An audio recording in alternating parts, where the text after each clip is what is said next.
Što se tiče položaja mladih ljudi u politici, možemo reći da je iz godine u godinu sve bolji i bolji. Ali ono što bih želio da posebno istaknem je da bi vezano za položaj mladih u politici najviše trebali mladi ljudi da se brinu.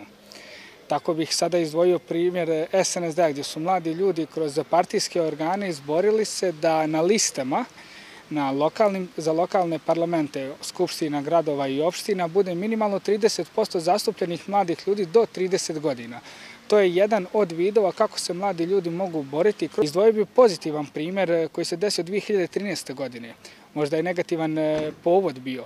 Bilo je smanjivanje budžeta, izdvajanje za potrebe mladih ljudi na nivou Republike Srpske, gdje su inicijativu mladih socijaldemokrata Republike Srpske podržali i mladi SDS-a, i mladi PDP-a, i mladi NDP-a, i svih političkih palmrdaka, i DNS-a, i socijalista, i zajedno su nastupili i vratili su budžet mladim ljudima onako koliko i mladi ljudi zaslužuju.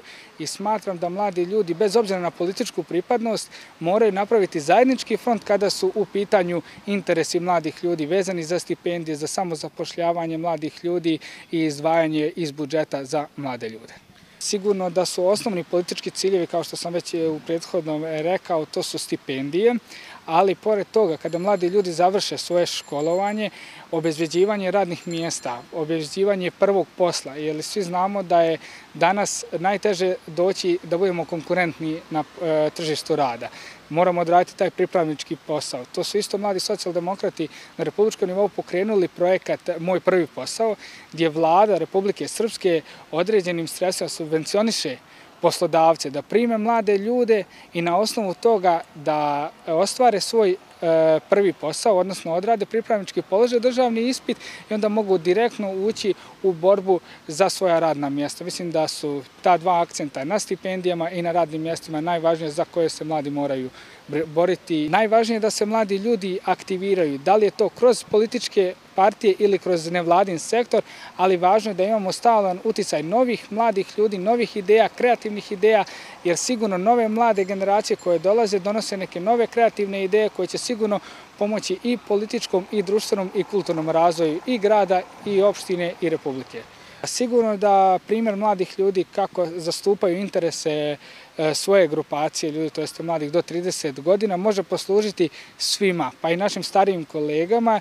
I mi u Gradišci smo pokušali i pokušavamo i dan danas da objedinimo sve mlade ljude, da jedni druge podržavamo u pozitivnim stvarima.